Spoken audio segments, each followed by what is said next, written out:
जय हिंद, नमस्कार दोस्तों, स्वागत है आपका फिर से हमारे चैनल पर। तो दोस्तों आज जो है बहुत ही इंपॉर्टेंट टॉपिक वैदिक युग से मैं लेकर के आ गया हूँ। टॉपिक पिनाकल स्टैटिक का 6th एडिशन चल रहा है अभी हमारे लिए, तो आप लोग के लिए बहुत ही फ़ायदेमंद है। टीसीएस से जितने भी रिपीट हुए क्वेश्चंस 10 साल में कितनी बार सबसे ज़्यादा बार रिपीट होते हैं, ऐसे कोई प्रश्नों को इसमें उठाया जाता है। PYQ बेस्ड है, तो आप लोगों के लिए बहुत ही बेहतरीन है। तो चलिए शुरुआत करते हैं पहले प्रश्न से, ज़्यादा समय नहीं लेंगे। पहला प्रश्न है हमारा, अथर्ववेद डैश खंडों का एक संग्रह है। अथर्ववेद पूछे डैश खंडों का एक संग्रह है, तो यह है 20 खंडों का। कितने? 20 खंडों का। अथर्ववेद मंत्रों, प्रार्थना और भजनों का वैदिक युग का संग्रह है। अथर्ववेद में 20 खंडों का संग्रह है। लगभग 6000 मंत्रों के साथ 730 भजनों का संग्रह भी है। ऋग्वेद में ऋषि विश्वामित्र और 2 नदियों के बीच संवाद के रूप में एक स्रोत है जिसे देवी के रूप में पूजा जाता था। ये नदियाँ कौन सी है? तो व्यास और सतलुज। ऑप्शन डी व्यास और सतलुज है। व्यास और सतलुज 2 नदियां हैं जिन्हें ऋग्वेद में देवी के रूप में पूजा जाता था। ठीक है। और देवप्रयाग जो है आपको वह स्थान है जहां अलकनंदा और भागीरथी नदियों का संगम होता है। ऋग्वेद में सबसे प्रमुख नदी सरस्वती है। नेक्स्ट है हमारा कि निम्नलिखित में से कौन सा वर्ण धर्मसूत्रों और धर्मशास्त्रों द्वारा निर्धारित नियमों के अनुसार प्राचीन भारत में लोगों की रक्षा करने और न्याय के प्रशासन के लिए जिम्मेदार था? तो ये हो जाएगा क्षत्रिय। ऑप्शन सी क्षत्रिय हो जाएगा। वर्ण व्यवस्था वर्ण जाति पर आधारित सामाजिक स्तरीकरण है। इस प्रणाली के तहत 4 बुनियादी श्रेणियों को परिभाषित किया गया है: ब्राह्मण, क्षत्रिय, वैश्य, शूद्र। ब्राह्मण में पुजारी, शिक्षक, बुद्धिजीवी। क्षत्रिय में योद्धा, राजा, प्रशासक। वैश्य में कृष्णविद, व्यापारी और किसान। शूद्र में श्रमिक, मजदूर, कारीगर। निम्नलिखित में से कौन सा वेद संगीत से संबंधित है? तो सामवेद। 100 से संगीत, 100 से सामवेद। ध्यान रख लेना है, जैसे ही संगीत आ जाए तो इसमें 100 बार ना रहा है, तो इसी तरह इसमें सामवेद, 100 से सामवेद ध्यान रखना है। अब क्या कर रहा है कि सामवेद गायन के लिए सबसे पुराना संदर्भ है। सामवेद को भारतीय शास्त्रीय संगीत और नृत्य का मूल माना जाता है। यह वेद लोक पूजा से संबंधित है। ऋग्वेद यह वेद का सबसे प्रारंभिक रूप है। यजुर्वेद इसे प्रार्थनाओं का ग्रंथ कहा जाता है। प्रार्थनाओं का ग्रंथ यजुर्वेद। अथर्ववेद जादू और ताबीज की पुस्तक। और नवीनतम वेद भी पूछे तो अथर्ववेद ही होगा, जो जादू और ताबीज की पुस्तक कहा जाता है। निम्नलिखित में से कौन सा वेद सबसे पुराना है? सबसे पुराना वेद है तो इसमें हो जाएगा हमारा ऋग्वेद। बिल्कुल सबसे पुराना ऋग्वेद है। सबसे नवीनतम पूछे तो अथर्ववेद।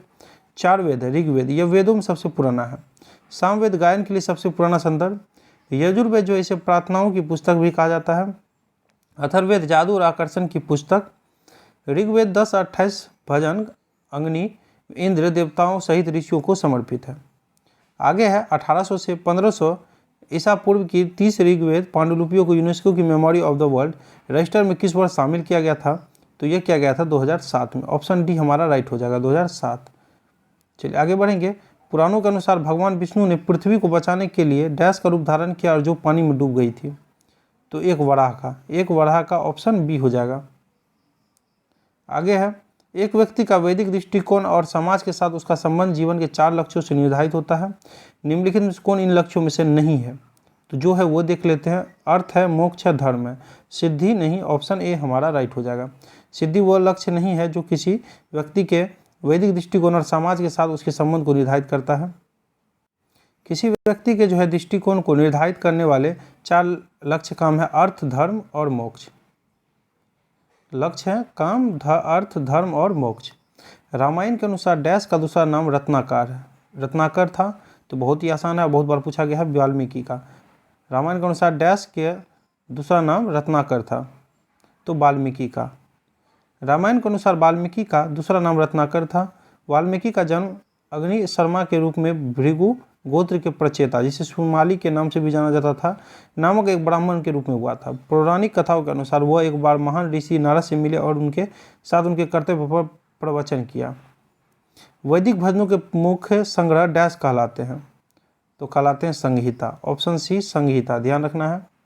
वैदिक भजनों के मुख्य संग्रह संहिता कहलाते हैं। ऋग्वेद संहिता सबसे पुराना ज्ञात वैदिक संस्कृत ग्रंथ है।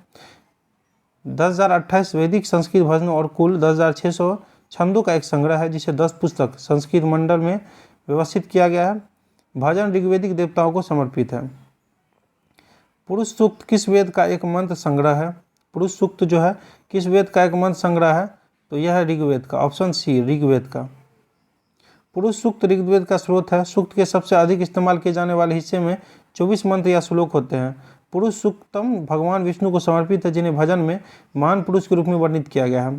पुरुष सूक्त पंच सूक्तम में से एक है। पुरुष सूक्त, विष्णु सूक्त, श्री सूक्त, भू सूक्त और नीला सूक्त। वैदिक भजनों या मंत्रों के संग्रह को डैश के नाम से जाना जाता है, तो ये जाना जाता है संहिता के नाम से। वैदिक भजनों या मंत्रों के संग्रह को डैश के नाम से जाना जाता है, तो संहिता। वैदिक भजनों या मंत्रों के संग्रह को संहिता कहा जाता है। 4 वैदिक संहिता हैं, ऋग्वेद, यजुर्वेद, सामवेद, अथर्ववेद। यह वैदिक ग्रंथों की सबसे पुरानी परत है, जो लगभग 1500 से 1200 ईसा पूर्व के बीच रची गई थी। ये समय पूछ देता है, 1500 से 1200 ईसा पूर्व के बीच रची गई थी। ऋग्वेद डैश पुस्तकों या मंडलों में विभाजित है, तो यह हो जाएगा हमारा ऑप्शन बी 10। ऋग्वेद 10 पुस्तक या मंडलों में विभाजित है। ऋग्वेद 10 पुस्तकों या मंडलों में विभाजित है। यह हिंदू धर्म की सबसे पुरानी और पवित्र पुस्तकों में से एक है, जिसमें 10 मंडलों में समूहित 10 से 28 कविताओं का संग्रह है। राजकीय प्रतीक पर सबसे सत्यमेव पर शब्द सत्यमेव जयते किस उपनिषद से लिया गया है? उपनिषद से, तो यह हो जाएगा मुंडक उपनिषद से। पूछे राजकीय प्रतीक पर शब्द सत्यमेव जयते किस उपनिषद से लिया गया है? तो मुंडक उपनिषद से। राज्य चिन्ह पर सत्यमेव जयते शब्द मुंडक उपनिषद से लिया गया है। आगे हमारा वैदिक काल के एक चरण में राजा को गोपति कहा जाता था, जिसका अर्थ है, बहुत इंपॉर्टेंट प्रश्न है, मवेशियों का स्वामी। ऑप्शन डी हो जाएगा मवेशियों का स्वामी। गोपति का अर्थ होता है मवेशियों का स्वामी। वेदांगों के संदर्भ में निम्नलिखित में से कौन सा शब्द अनुष्ठान को दर्शाता है? तो यह दर्शाता है कल्प। ऑप्शन सी कल्प दर्शाता है। कल्प अनुष्ठान निर्देश। यह क्षेत्र वैदिक अनुष्ठानों के लिए प्रक्रियाओं के मानकीकरण, परिवार में जन्म, विवाह और मृत्यु जैसी प्रमुख जीवन घटनाओं से जुड़े अनुष्ठानों के साथ साथ विभिन्न चरणों में एक व्यक्ति जीवन के व्यक्तिगत आचरण और उचित कर्तव्यों पर चर्चा करने पर केंद्रित है। निम्नलिखित नदियों में से किस वैदिक काल में परुष्णी के नाम से जाना जाता था? ये कितना बार पूछा गया, रावी को। पूछे निम्नलिखित में से किस वैदिक काल के परुष्णी के नाम से जाना जाता था? तो रावी। आगे बढ़ेंगे हम लोग, चलिए। हाँ, रावी को जाना जाता था। आगे बढ़ेंगे। रावी नदी को वैदिक काल में भारतीयों के लिए परुष्णी या इरावती के रूप में जाना जाता था और प्राचीन यूनानियों के लिए हाइड्रोडोटस के रूप में जाना जाता था। वैदिक सिद्धांत के अनुसार निम्नलिखित में से कौन सा गलत है? तो इनमें से देख रहे थे कौन सा गलत है हमारा। तो ब्राह्मण या पुजारियों की उत्पत्ति पुरुषों के कानों से हुई थी, ये गलत है। बाकी शूद्र या श्रमिक तथा नौकरों की उत्पत्ति पुरुष के पैरों से हुई थी। वैसे या फिर आम लोगों की उत्पत्ति पुरुष की जांघों से हुई थी।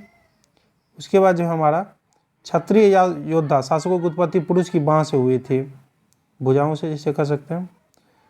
इसमें देखिए वैदिक सिद्धांत के अनुसार ब्राह्मण पुजारी या पुरुष के मुख से निकले, क्षत्रिय या योद्धा पुरुष की बाहों से आए थे, वैसे जो है जैसे जमींदार और व्यापारी पुरुष की जांघों से आए थे, और शूद्र या मजदूर नौकर पुरुष के पैर से निकले थे। तो चलिए, इसमें पूरा कंप्लीट हो गया हमारा वैदिक युग। आई होप कि आप लोगों को बहुत अच्छा लगा होगा। Thank you, wish you all the best.